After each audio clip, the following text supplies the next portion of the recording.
BSc Food and Nutrition లో university first rank, second rank, third rank. Sun international, Visakhapatnam, Hyderabad. నమస్తే, Telugu one న్యూస్కి స్వాగతం. నేను గోపికృష్ణ. అత్యంత కీలకమైనటువంటి వార్త. ఆంధ్రప్రదేశ్లో గత 5 ఏళ్లలో ముఖ్యమంత్రిగా జగన్మోహన్ రెడ్డి ఉంటే, జగన్మోహన్ రెడ్డి తర్వాతి స్థానం ఎవరిది అనేటువంటి చర్చ జరిగినప్పుడు సజ్జల రామకృష్ణారెడ్డి, విజయసాయి రెడ్డి, వైవి సుబ్బారెడ్డి వీళ్ళందరి పేర్లే వినిపిస్తుంటాయి. కానీ అత్యంత కీలకంగా చాప కింద నీరులాగా జగన్మోహన్ రెడ్డి తర్వాతి స్థానం వినిపించేది మాత్రం పెద్దిరెడ్డి రామచంద్రారెడ్డి పేరే అనడంలో అతిశయోక్తి లేదు. ఎందుకంటే అందరికీ తెలిసిన విషయమే. పెద్దిరెడ్డి రాజకీయంగా ఎంత బలవంతుడో. ఆ పెద్దిరెడ్డి మీద ఇప్పటి వరకు ఒక్క ఎఫ్ఐఆర్ కూడా నమోదు కాలేదు. ఎఫ్ఐఆర్ నమోదు చేయాల్సి వచ్చిన సందర్భంలో కూడా ఎందుకో కొన్ని వ్యవస్థలు తాత్సారం చేస్తూ వచ్చాయి. ఆ వ్యవస్థల్ని ఈరోజు హైకోర్టు ద్వారా నేరుగా ప్రశ్నించి పెద్దిరెడ్డికి అతిపెద్ద షాక్ ఇచ్చి ఎఫ్ఐఆర్ నమోదు చేయించే విజయం దిశగా వెళుతున్నారు. ఇంతకాలం పాటు పెద్దిరెడ్డిపై పోరాడుతూ వస్తున్న ఒకే ఒక్కళ్ళు జడ్జి రామకృష్ణ గారు. హైకోర్టు ఆదేశాలతో హైకోర్టు కోరినటువంటి వివరణ ఇవ్వడానికి కింది కోర్టులు సిద్ధంగా ఉన్నాయి. త్వరలోనే హైకోర్టులో ఆ విషయం తేలబోతూ ఉంది. అసలు ఏం జరుగుతుంది ఈ విషయంలో? పెద్దిరెడ్డి అధికారంలో ఉండగా, ప్రస్తుతానికి కూడా ఆయన ఎమ్మెల్యేనే, కానీ గతంలో అధికారంలో ఉండగా ఎందుకు గత 8 నెలల కిందట జరిగినటువంటి కేసు విషయంలో ఎఫ్ఐఆర్ నమోదు చేయలేదు? అది ఉద్దేశపూర్వకంగా చేయకుండా ఆపారా, లేక చేసినటువంటి అసలు కనీసం కోర్టులో వచ్చినటువంటి ఆర్డర్ కాపీలను కూడా బయటికి ఎందుకు ఇవ్వలేదు? ఇవన్నీ చాలా ప్రశ్నలే ఉన్నాయి. ఏం జరుగుతుందో తెలుసుకుందాం. తర్వాత ఏం జరగబోతుందో కూడా తెలుసుకునే ప్రయత్నం చేద్దాం. రామకృష్ణ గారు పెద్దిరెడ్డి రామచంద్రారెడ్డిని ఢీకొట్టి నిలబడిన ఒకే ఒక్క వ్యక్తి ఉన్నారు మనతో. నమస్కారం రామకృష్ణ గారు. నమస్కారం గోపి గారు. నమస్కారం. ఏం జరిగింది సార్ అసలు 2023లో ఏం జరిగింది? నిన్న హైకోర్టు ఆ విషయాన్ని ఇంత వేగంగా ఎందుకు కనీసం ఆర్డర్ కాపీలు కూడా ఇవ్వలేదని ప్రశ్నించే పరిస్థితి వచ్చింది? గోపి గారు, నిజం గెలవాలి. ఇది ఎక్కడైనా నిజం గెలవాలి. మనం గత ఎన్నికల్లో కూడా చూసాం. భువనేశ్వర్ గారు డైలాగ్ చెప్తున్నారు మీరు. భువనేశ్వరమ్మ గారు నిజం గెలవాలి అంటూ ఎలా కష్టపడ్డారో, మేము కూడా ఆ స్థాయిలో కాకపోయినప్పటికీ కూడా నిజం గెలవాలి అనే ఒకే ఒక కాన్సెప్ట్తో పెద్దిరెడ్డి రామచంద్రారెడ్డి అనేటువంటి ఒక పర్వతాన్ని చిట్టెలుక లాంటి మేము ఢీకొట్టాం. అంటే నిజం గెలవాలంటే అది ప్రజాక్షేత్రం కాబట్టి ఆ క్షేత్రం వేరు, మీరు ఎంచుకున్న క్షేత్రం వేరు కదా. న్యాయస్థానాల్లో కూడా నిజం గెలవాలి. ఓకే, ప్రజాక్షేత్రంలో అయినా న్యాయస్థానంలో అయినా మరి ఎక్కడైనా సరే నిజం మాత్రమే గెలవాలి. ఎప్పుడూ కూడా అన్యాయానికి జయం అనేది ఎప్పటికీ ఉండకూడదు. ఇక్కడ మీరు ఇంట్రడక్షన్లోనే చెప్పారు, చాప కింద నీరులా పనిచేసుకుపోయేటువంటి పెద్దిరెడ్డి రామచంద్రారెడ్డి రాయలసీమలో ప్రముఖంగా ఉమ్మడి చిత్తూరు జిల్లాలో అతనికి ఉన్నటువంటి నెట్వర్క్ కానీ, అతడు చేస్తున్నటువంటి లావాదేవీలు కానీ, అతడు నడిపించే రాజకీయం కానీ ఎవరికి అంత తొందరగా అంతు చిక్కదు.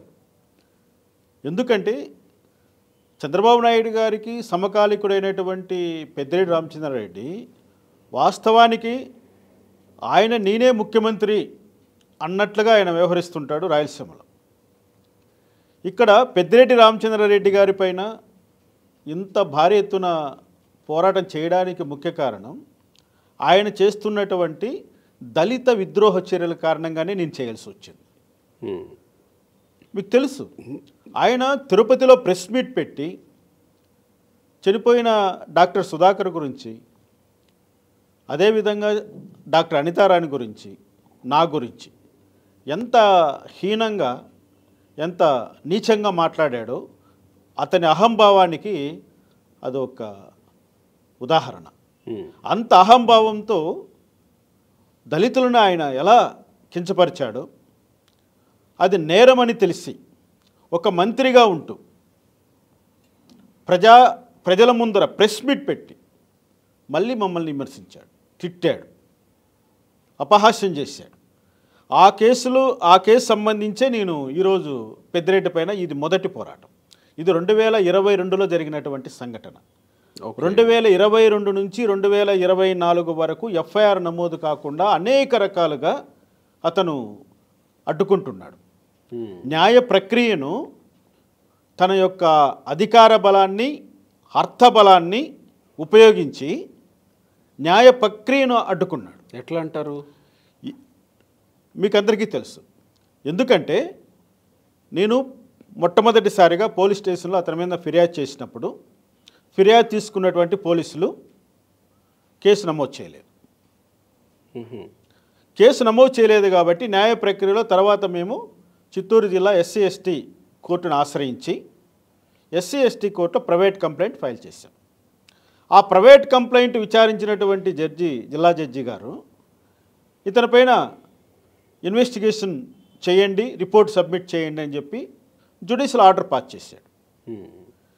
జ్యుడిషియల్ ఆర్డర్ పాస్ చేసిన తర్వాత ఏం జరిగిందో, ఎవరు ఎలా ఇన్ఫ్లుయెన్స్ అయ్యారో తెలియదు. ఆ ఆర్డర్ని అమలు చేయకుండా అలాగే ఆపిపెట్టేశారు. నేనే అడిగాను, అసలు అతని పైన ఇచ్చినటువంటి ఆర్డర్ కాపీని నాకు ఇవ్వండి, సర్టిఫైడ్ కాపీ.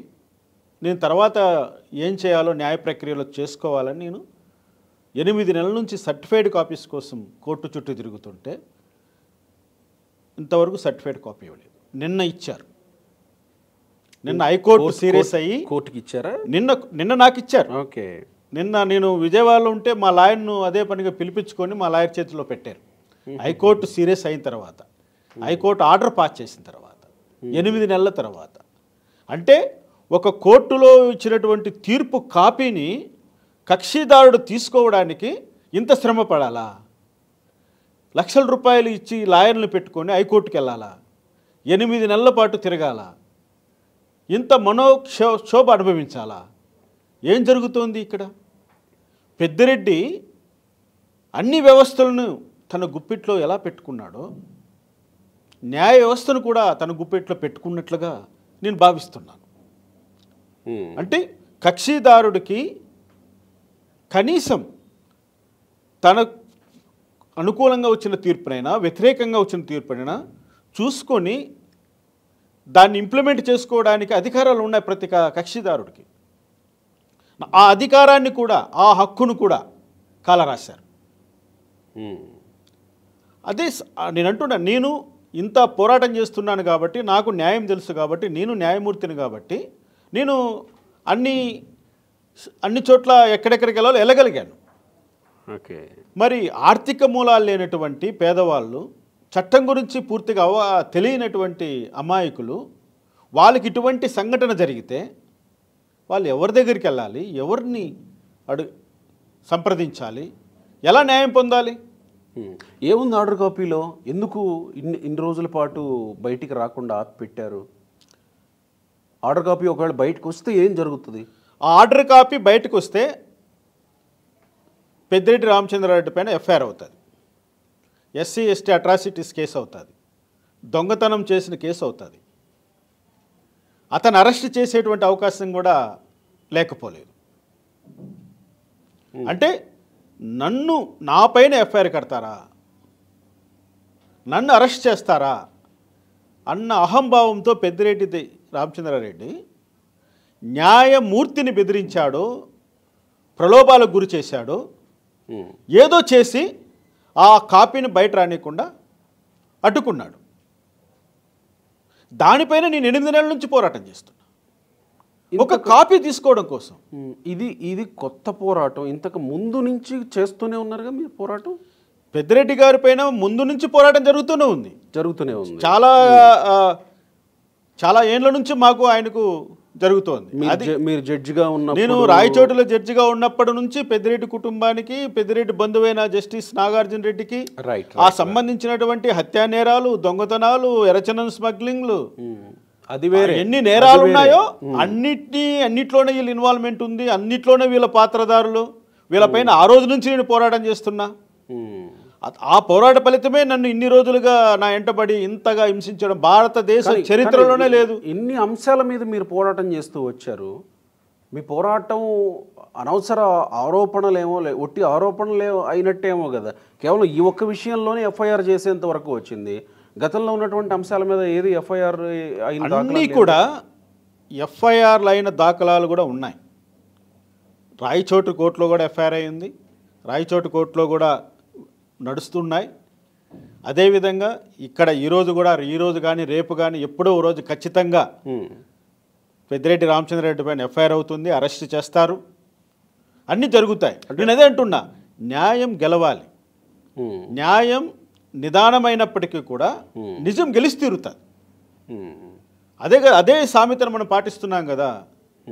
ఈ క్రమంలోనేనా మొన్న ఈ మధ్యకాలంలో ఎన్నికలకు ముందు మీ ఇంటి మీద జరిగిన దాడి, అర్ధరాత్రి పెట్రోల్ బాటిళ్లతోనో యాసిడ్ బాటిళ్లతోనో దాడి జరిగిందని ఒక వార్త విన్నాం. అది పెద్దిరెడ్డి ద్వారకనాథ్ రెడ్డి చేయించింది. అదేంటి? పెద్దిరెడ్డి ద్వారకనాథ్ రెడ్డి పైన కూడా అతను చేసిన నేరాలపైన నేను బి కొత్తకోట పోలీస్ స్టేషన్లో అతని మీద కంప్లైంట్ ఇచ్చున్నాను.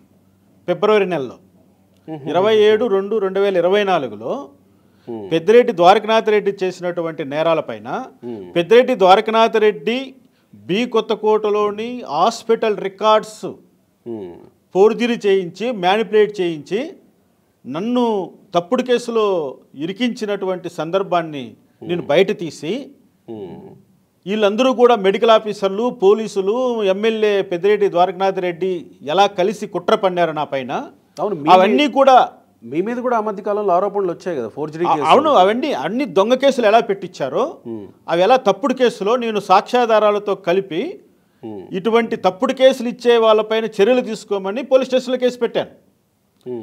ఎవరి మీద పడితే వాళ్ళ మీద ఎట్లా పడితే అట్లా తప్పుడు కేసులు పెట్టడానికి లేదు చట్టంలో. ఓకే, ఒకవేళ నువ్వు తప్పుడు కేసు పెట్టావని తేలిందంటే నువ్వు ముద్దాయిగా నువ్వు కోర్టుకు వెళ్లాల్సిన అవసరం ఉంటుంది.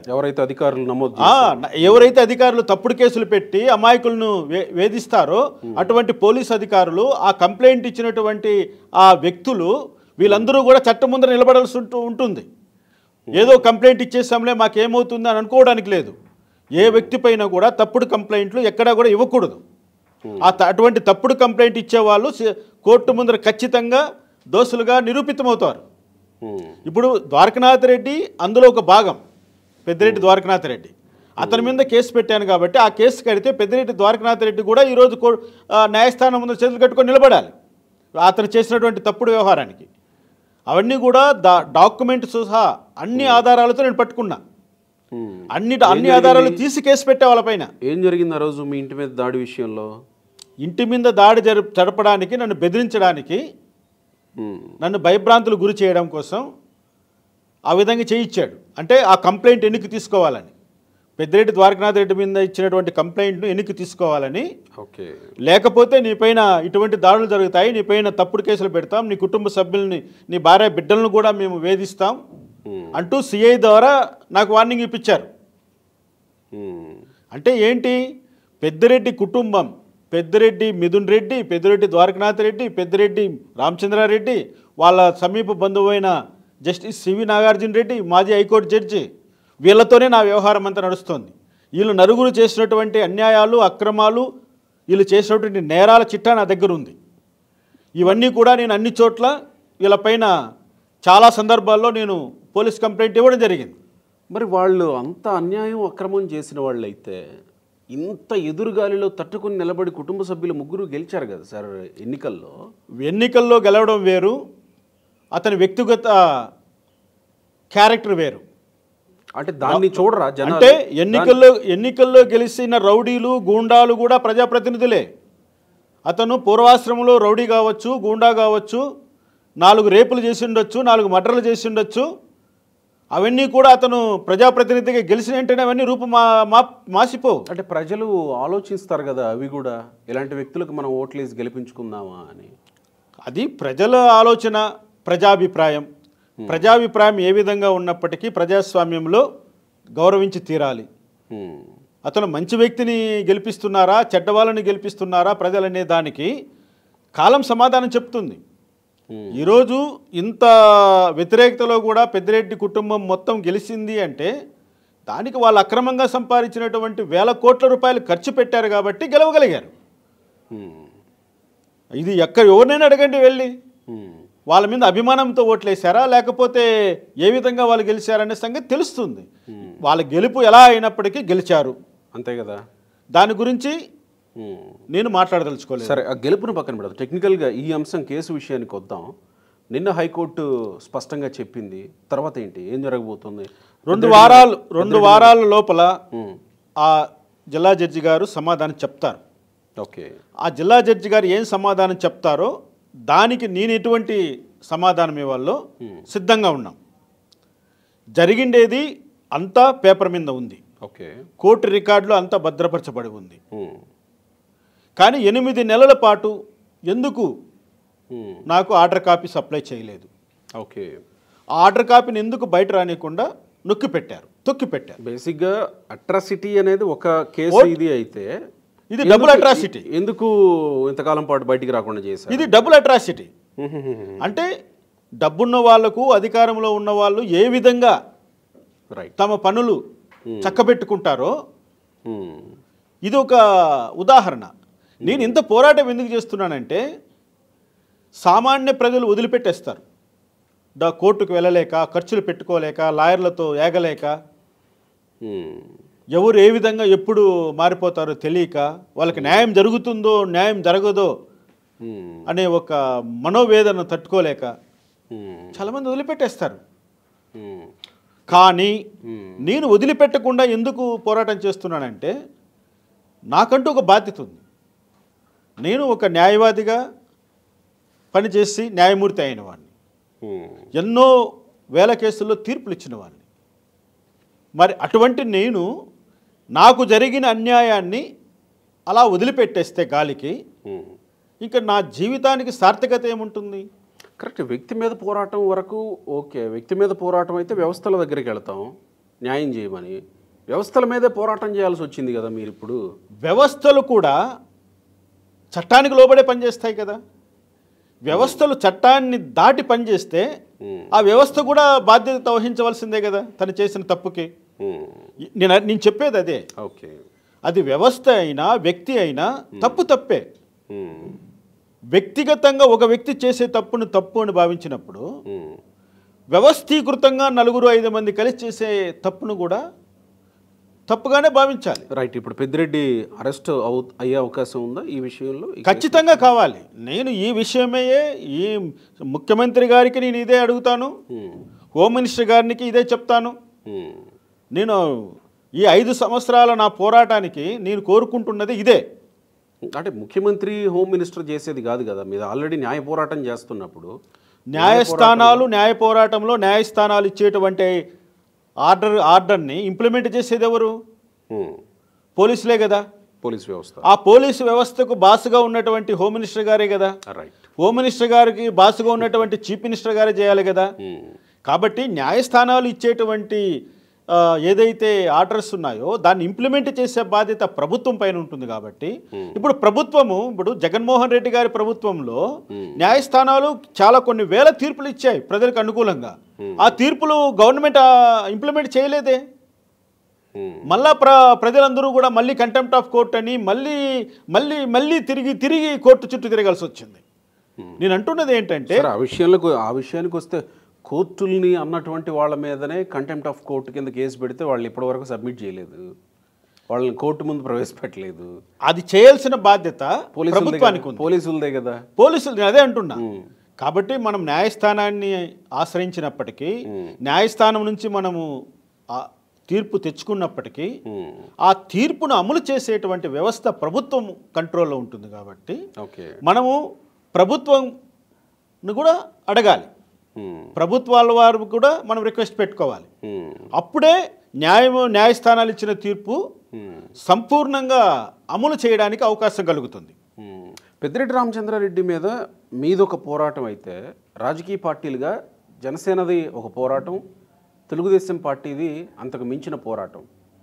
ఎందుకంటే స్వతహాగా ప్రస్తుత ముఖ్యమంత్రి తెలుగుదేశం పార్టీ అధినేత నారా చంద్రబాబు నాయుడు మీదే 307 అంగళ్ళల్లో మొన్న ఇటీవల కాలంలో నమోదు చేసిన పోలీసు వ్యవస్థను మనం చూస్తూ వచ్చాం. అంటే రాజకీయ పార్టీలతో అఫిలియేట్ అయ్యి మీరేమన్నా ఇంకాస్త మీ పోరాట ఉధృతిని పెంచుతారా, లేకపోతే మీ పోరాట పంథాన్ని ఇలానే న్యాయ పోరాటం దిశగానే కొనసాగిస్తారు? రాజకీయ పార్టీలతో కలవలసి వచ్చే సందర్భం వస్తే ఖచ్చితంగా రాజకీయ పార్టీలతో కలుస్తా. అంటే పవన్ కళ్యాణ్ నిన్న కూడా మాట్లాడినట్టున్నారు డిప్యూటీ సీఎం ఎర్రచందనం విషయంలో ఎవరున్నా వదిలిపెట్టేది లేదు అంటే పెద్దిరెడ్డి దిశగానే కొన్ని కదులుతున్నట్టు అనిపిస్తూ ఉన్నాయి కదా. అవును, ఎర్రచందనం స్మగ్లింగ్లో మా చిత్తూరు జిల్లాలో, కడప జిల్లా, చిత్తూరు జిల్లాలో ప్రధానమైనటువంటి శేషాచలం అడవులు విస్తరించి ఉన్నాయి కాబట్టి శేషాచలపు అడవుల్లోనే లభించేటువంటి అరుదైనటువంటి ఎర్రచందనము పెద్దిరెడ్డి రామచంద్రారెడ్డికి తెలియకుండా, ఆయన కనుసన్నల్లో లేకుండా, ఆయన అనుమతి లేకుండా ఒక్క పీస్ కూడా బార్డర్ దాటదు. అంటే పెద్దిరెడ్డి రామచంద్రారెడ్డి గారికి డైరెక్ట్గా లేదా ఇండైరెక్ట్గా ఈ ఎర్రచందనం స్మగ్లింగ్లో భాగముందనేది నా భావన. మీ భావన? అంతే, నా భావన కాదు ఇది. నేను ఎక్కడైనా కూడా నిరూపించడానికి తగ్గ సమాచారంతోనే మాట చెప్తున్నా.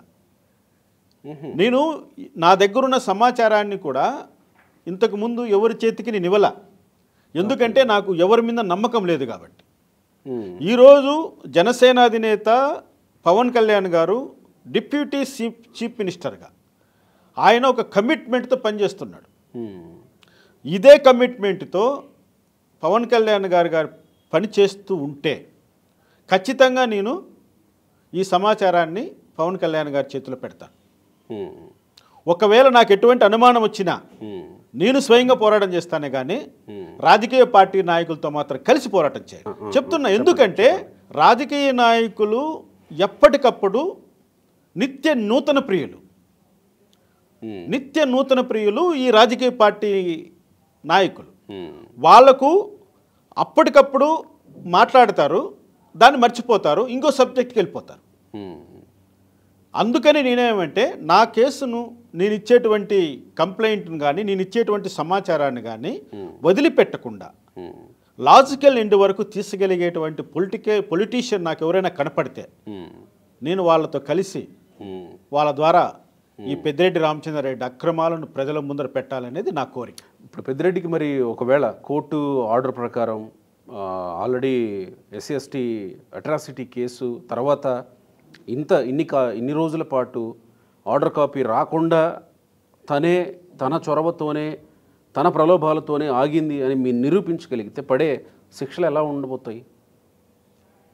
పడే శిక్ష జీవితాంతం గుర్తుంటుంది పెద్దిరెడ్డి కుటుంబానికి. ఎందుకంటే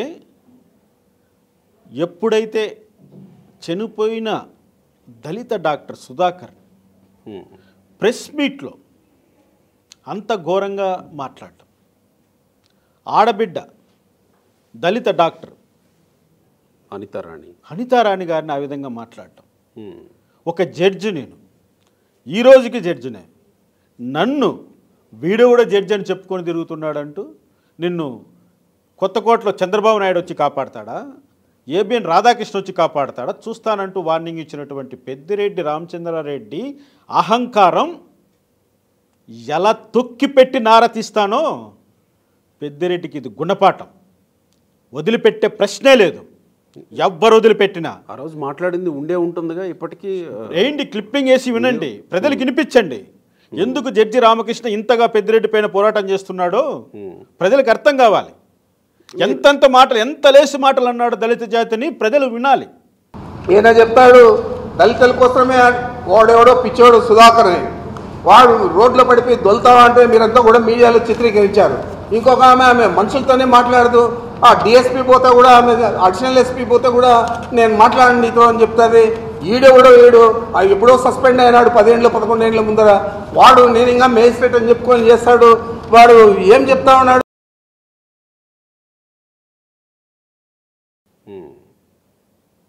అంత అహంకారమా? నన్ను చంద్రబాబు నాయుడు వచ్చి కొత్తకోటలో కాపాడతాడా? ఏబిఎన్ రాధాకృష్ణ గారు వచ్చి నన్ను కాపాడతారా నువ్వు చెప్తావా? అంటే మమ్మల్ని కాపాడడానికి ఎవరు రాకూడదా? మా గురించి ఎవరు మాట్లాడకూడదా? అంత హీనమైపోయిందా దళిత జాతి? చూస్తూ చట్టం ఏం చెప్తుందో చూడు. ఇప్పుడు తాత్కాలిక విజయం నీది కావచ్చు, చివరి విజయం నాదే. నేను ఒక్క ప్రశ్న అడగాలనుకుంటున్నా. ఇది ఓ 2 ఏళ్ల కిందట కూడా మిమ్మల్ని అడిగాను, మొట్టమొదటిసారి మిమ్మల్ని ఇంటర్వ్యూ చేస్తున్నప్పుడు. సరే, నైతికంగా మీరు వైఎస్ఆర్సీపీ ఓడిపోవాలని, పెద్దిరెడ్డి కుటుంబం ఓడిపోవాలని కోరుకున్నటువంటి వ్యక్తులు, అంటే ప్రజా కోర్టులో కూడా ఓడిపోవాలని కోరుకున్నటువంటి వ్యక్తులు, ప్రస్తుతం ఉన్నటువంటి న్యాయస్థానాల్లో కూడా న్యాయం జరగాలని కోరుకున్నటువంటి వ్యక్తులు. అయితే నా ప్రశ్న ఏంటంటే, మీ పోరాటం ఇంత సుదీర్ఘంగా కొనసాగుతుంది కదా, ప్రస్తుతానికి మీరు అనుకున్న లక్ష్యం కొంతమేర నెరవేరినట్టే. ప్రభుత్వం అధికారంలో లేకుండా పోయింది, వైఎస్ఆర్సీపీ ప్రభుత్వం.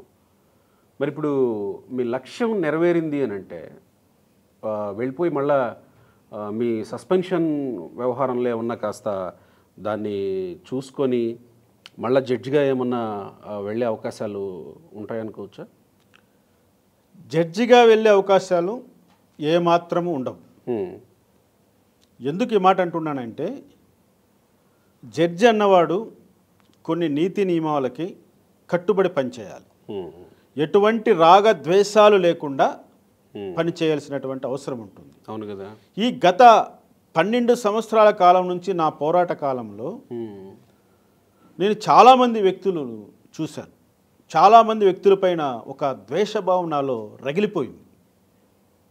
అటువంటి ద్వేషంతో ఉన్న నేను ఆ న్యాయపీఠాన్ని అధిష్ఠించడం అంత కరెక్ట్ కాదు. నాట్ బిఫోర్ మీ అని చెప్పుకోవడానికి మీకు ఆ వెసులుబాటు ఉంది కదా. నాట్ బిఫోర్ మీ అని చెప్పుకోవడానికి వెసులుబాటు ఉన్నప్పటికీ కూడా నా మనస్సులో నాకు జరిగినటువంటి దారుణ కారణంగా నా మనసు గాయపడింది.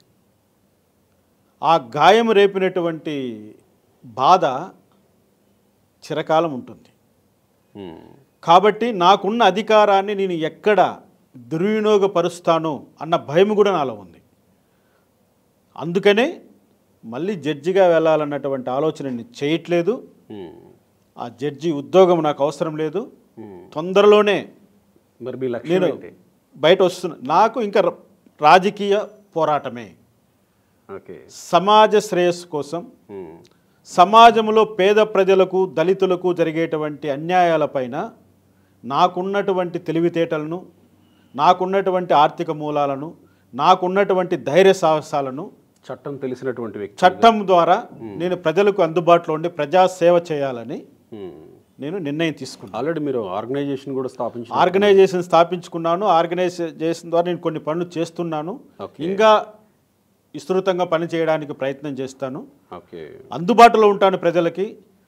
ఎవరైనా కానీ, ఏ ప్రభుత్వం అన్నా కానీ, ఎక్కడ అన్యాయం జరిగినా కూడా నిలదీసి అడగడానికి, న్యాయస్థానాల్లో పోరాటం చేయడానికి నేను నా మిగిలినటువంటి జీవితాన్ని అంకితం చేయాలని నిర్ణయం తీసుకున్నాను. గోపి గారు. Right. All the very best judge గారు. Thank you.